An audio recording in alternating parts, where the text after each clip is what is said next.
Hello dear students, welcome back my YouTube channel. So आज के इस वीडियो में हम लोग आपकी मोलरता से रिलेटेड जो भी न्यूमेरिकल सीख रहे थे, तो उसी सीक्वेंस में हम लोग यहाँ पर देख सकते हैं कि आपका एक और मोलरता से ही रिलेटेड बहुत ही इंपॉर्टेंट क्वेश्चन है, जो कि आपके एग्जामिनेशन के लिए भी बहुत ज़्यादा ही इंपॉर्टेंट है और बहुत ही इंटरेस्टिंग न्यूमेरिकल है, तो इसको आपको सीखना चाहिए। तो चलते हैं हम लोग जल्दी से इसको सीख लेते हैं स्टेप बाय स्टेप, सभी स्टेप्स के थ्रू।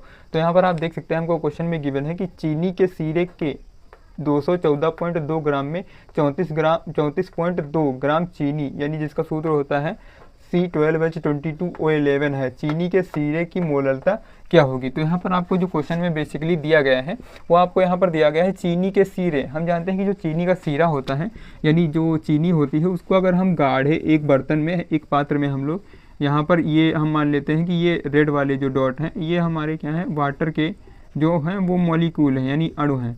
और हम क्या करें, इसमें अगर एक क्वांटिटी में इतनी मात्रा में चीनी डालें कि जो इसका सीरा बने वो काफ़ी ही गाढ़ा हो, यानी कह सकते हैं यहाँ पर जो ब्लैक वाले डॉट दिख रहे हैं वो चीनी के हम डॉट मान सकते हैं। तो यहाँ पर ये चीनी के डॉट जो हैं वो काफ़ी इसमें मात्रा इनकी ज़्यादा हो, तब जो विलयन तैयार होगा वो बहुत ही गाढ़ा विलयन तैयार होगा। तो उसी को बोलते हैं कि चीनी का सीरा। चीनी के सीरे में 214.2 ग्राम में 34.2, यानी इतना जो इसका जो टोटल है, यानी ये टोटल जो दिया गया है आपका, यहाँ पर आप देख सकते हैं जो मैंने ये पात्र बनाया है ये आपको टोटल दिया गया है, यानी इसमें चीनी और जो जल है वो दोनों के ही अणु इसमें मिले हुए हैं। तो यहाँ पर इसको बोलते हैं चीनी का सीरा। तो ये इसकी वैल्यू यहाँ पर हमको दी गई है 214.2 ग्राम। फिर इसमें बोला गया है कि 34.2 ग्राम जो है वो चीनी है। यहाँ पर जो ब्लैक डॉट आपको दिखाई दे रहे हैं इसमें क्या है, ये 34 पॉइंट जो ब्लैक डॉट की क्वांटिटी है, यहाँ पर इसकी जो क्वांटिटी है, यहाँ पर इसकी क्वांटिटी हमको दी गई है 34.2 ग्राम। और जो रेड वाला यानी जो विलायक होगा, विलायक हमारा क्या होगा, जल ही होगा यहाँ पर, जो कि ऑलरेडी हमको बोला गया है कि चीनी का सीरा। तो ऑलरेडी हमको पता है कि चीनी का सीरा जो बनता है वो जल के साथ ही बनता है। तो यहाँ पर जो जल की मात्रा हो जाएगी, यानी जो जल की मात्रा हो जाएगी उसको हम क्या करेंगे, इस संपूर्ण विलयन से, संपूर्ण विलयन को हम लोग S मान लेते हैं। और यहाँ पर जो भी हमारा क्या है, जो भी हमारा विलेय है, विलेय को हम लोग स्मॉल w से प्रेजेंट करते हैं। तो संपूर्ण विलयन से अगर हम लोग क्या कर दें, विलेय को हटा दें, यानी विलेय को हटा दें, तो हमारा क्या बन जाएगा, विलायक बन जाएगा, यानी जितनी भी जल की मात्रा है वो हमको मिल जाएगी। तो इस प्रकार से हम लोग कैलकुलेट कर सकते हैं। अगर आपको ये नहीं समझ में आया है तो मैं आपको सीधा सीधा बता रहा हूँ। मैं यहाँ पे बता रहा हूँ कि जैसे हमारे पास ये जल है और इसमें चीनी घुली हुई है, यहाँ पे इस तरह ये चीनी घुली हुई है। अगर हमको यहाँ पर विलायक पूछा जाए, विलायक क्या है, यहाँ पर जो जल है, हमको यहाँ पर चीनी की मात्रा दी गई है, चीनी की मात्रा हमको दी गई है 34.2 दी गई है। ठीक, अब हम पूरा विलयन ये जो दिया गया है ये हमको दिया गया है 214.2 दिया गया है। अब हमसे पूछा जाए कि इसमें जल कितना है, तो हम बेसिकली यही करेंगे, जो भी चीनी है उसको इस विलयन से हटा देंगे तो हमको जल भी जितना होगा वो पता चल जाएगा। तो इसी प्रकार हम लोग यहाँ पर करने वाले हैं। जो पूरा विलयन है उससे हम लोग चीनी की मात्रा जो है वो हटा देंगे, तो हमको जो है जल की मात्रा यहाँ पर पता चल जाएगी। तो आप देख सकते हैं क्वेश्चन में हमको दिया गया है चीनी के सीरे के 214.2 ग्राम में 34.2 ग्राम चीनी, यानी C12H22O11 है। चीनी के सीरे की मोलरता क्या होगी? तो यहाँ पर हम इस क्वेश्चन को करने के लिए सिस्टमेटिक पैटर्न से करेंगे। तो यहाँ पर क्वेश्चन को हम लोग कर सकते हैं। सबसे पहले हम यहाँ पर लिखेंगे चीनी के सीरे का जो भी द्रव्यमान है वो हम टोटल लिख लेंगे। तो यहाँ पर हम लिखते हैं चीनी के सीरे का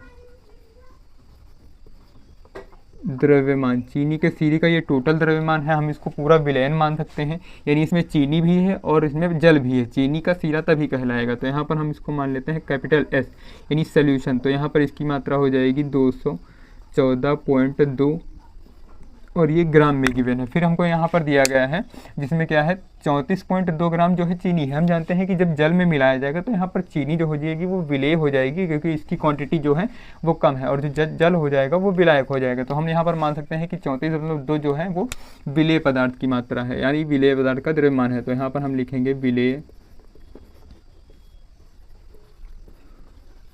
पदार्थ, जो कि क्या है हमारे पास चीनी का द्रव्यमान। यहाँ पर चीनी के द्रव्यमान को हम लोग, यानी विलेय के द्रव्यमान को स्मॉल w से प्रेजेंट करते हैं। तो ये हो जाएगा 34.2 ग्राम। अब हमको यहाँ पर विलायक पदार्थ की मात्रा कैलकुलेट करनी है। तो अभी मैंने आपको यहाँ पर बताया था कि जो संपूर्ण विलयन है S, उसमें से अगर हम विलेय को हटा दें तो हमको क्या मिल जाएगा, विलायक पदार्थ की मात्रा यहाँ पर मिल जाएगी। तो यहाँ पर जो संपूर्ण विलयन है इसकी वैल्यू से अगर ये वैल्यू हम लोग हटा दें तो हमको विलायक पदार्थ की मात्रा मिल जाएगी। तो हम यहाँ पर लिख सकते हैं विलायक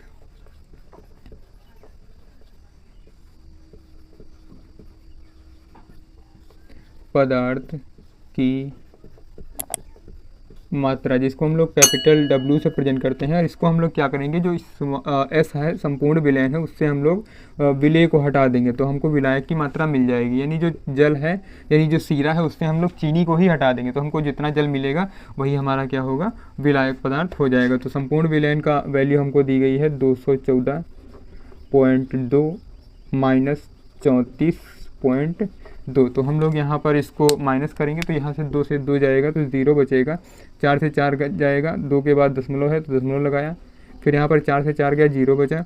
और यहाँ पर आप देख सकते हैं यहाँ पर 11 से 3 गया तो 8 बचेगा और यहाँ पर 1 बचा, यानी 180 जो ग्राम होगा वो आपका जो होगा वो विलायक होगा। तो हमारे यहाँ पर हमारे पास यहाँ पर 2 वैल्यूज आ चुकी हैं जो कि हमको फार्मूले में अप्लाई करना है मोललता के। पहली वैल्यू हमारे पास है विलेय का द्रव्यमान, दूसरी वैल्यू है हमारे पास विलायक का द्रव्यमान। अब हम लोग कैलकुलेट कर सकते हैं कि जो विलेय है उसकी अणुभार कैलकुलेट कर सकते हैं। तो विलेय पदार्थ का जो भी अणुभार हो जाएगा तो हम लोग उसको कैलकुलेट करते हैं।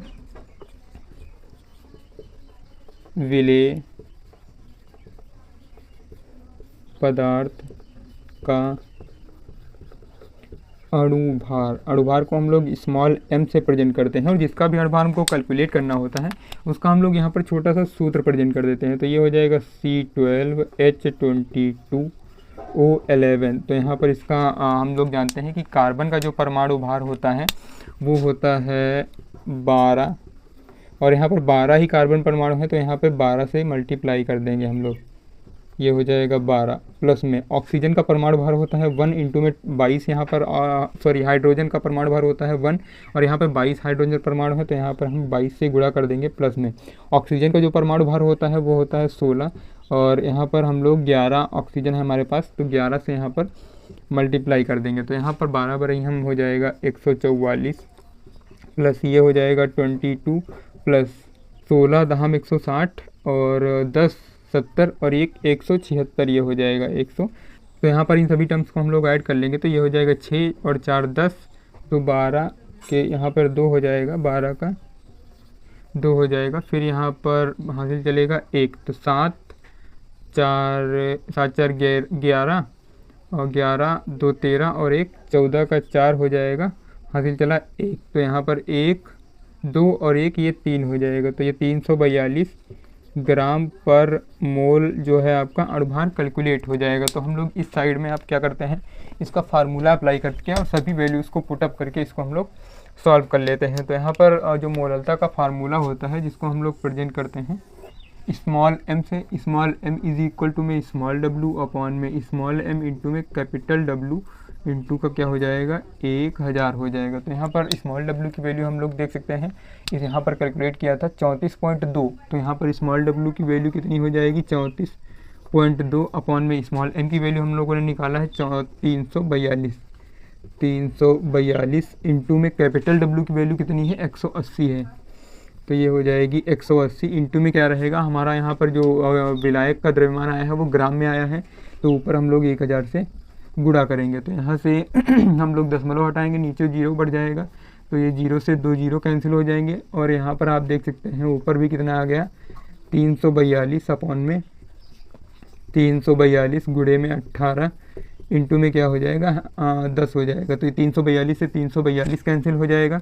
फिर हमारे पास यहाँ क्या बचा, यहाँ पर बचेगा 10/18। तो यही वैल्यू सेम आई थी हमारे इससे पहले वाले न्यूमेरिकल में, तो वहाँ पर हम लोगों ने इसको भाग दिया था तो यहाँ पर भी हम लोग इसको भाग दे देते हैं और जो भी वैल्यू आएगी वही हमारी मोललता हो जाएगी। तो यहाँ पर ये हो जाएगा 10 और ये हो जाएगा 18। वैल्यू का हम लोग 0 बढ़ाएंगे, 0 बढ़ा दिया, दशमलव लगाया तो ये हो जाएगा 18 पंचे 90। तो यहाँ पर फिर 10 बचा, दशमलव लगाया, 0 बढ़ा दिया, फिर 5 बार में हो जाएगा 90 हो जाएगा। फिर यहाँ पर 10 बचा, दशमलव लगाया, 0 बढ़ा दिया, फिर ये 90 हो जाएगा। तो इसी सीक्वेंस में ये चलता रहेगा। तो हम लोग इसको लिख सकते हैं 0.55 को हम लोग लिख सकते हैं इसी तरह, ये हो जाएगा 0.55 और यहाँ पर इसको 6 लिख सकते हैं, और इसका जो मोलरता का मात्रक होता है उसको स्मॉल m से प्रेजेंट कर देंगे, जो कि मोलल को यहाँ पर प्रेजेंट करेगा। तो इस प्रकार से आपका ये न्यूमेरिकल जो है बहुत ही इजीली सॉल्व हो जाएगा। आप देख सकते हैं इसका सोल्यूशन बहुत ही ईजी था, बस इसमें ये कैलकुलेशन थोड़ी थी जो कि हमको ध्यान देना था। आई होप ये न्यूमेरिकल आपको इजीली समझ में आया होगा। इसी प्रकार के क्वेश्चन पाने के लिए आप हमारे चैनल से जुड़ जाइए। मिलते हैं नेक्स्ट लेक्चर में, तब तक के लिए जय हिंद।